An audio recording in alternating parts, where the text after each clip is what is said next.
La femme paresseuse.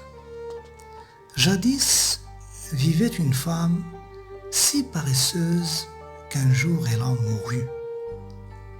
Jamais elle ne lavait sa vaisselle ni ne balayait sa maison. Elle ne faisait jamais son lit et aurait passé tout son temps à dormir et à manger. Un jour, juste avant le nouvel an, son mari lui dit: Partout ailleurs, les enfants sont bien tenus. Pourquoi ne changes-tu jamais les enfants? Si j'avais un morceau d'étoffe, il y a longtemps que je les aurais changés, répliqua la femme.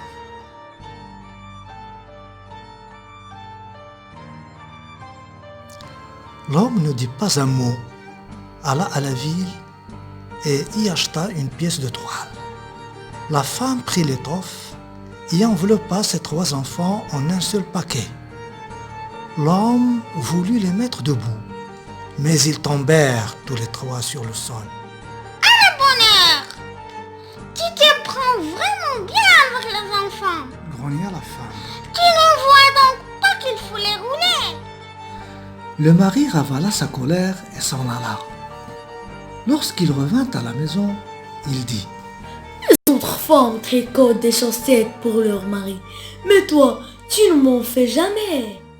Il y a longtemps que j'ai envie de t'en tricoter, mais je n'ai pas de laine, répondit sa femme d'une voix coupante.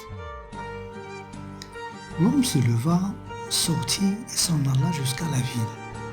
Il porta sa femme un écheveau de laine. La femme prit la laine, l'emporta au temple et l'enroula autour des jambes d'une statue. Puis elle tira sur la laine enroulée pour prendre les chaussettes, mais elle n'y parvint pas. Alors, elle rentra sans chaussettes.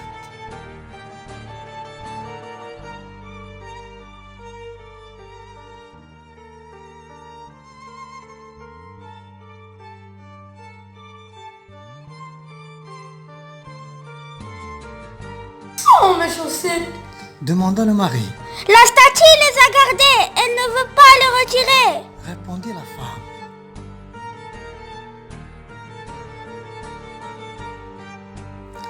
Répondit la femme. L'homme retint sa colère et s'en alla. Un jour, sa femme décida d'aller rendre visite à sa mère.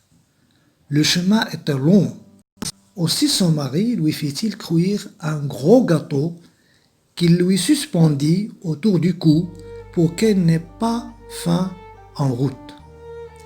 Quelques jours plus tard, on vint annoncer au mari que sa femme était morte de faim pendant son voyage. Comment est-ce possible? Se lamenta le mari. Je lui avais pourtant fait un gros gâteau. Et il alla voir la morte.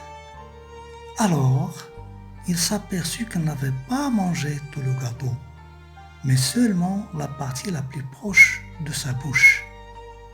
Quant au reste, il pendait encore à son cou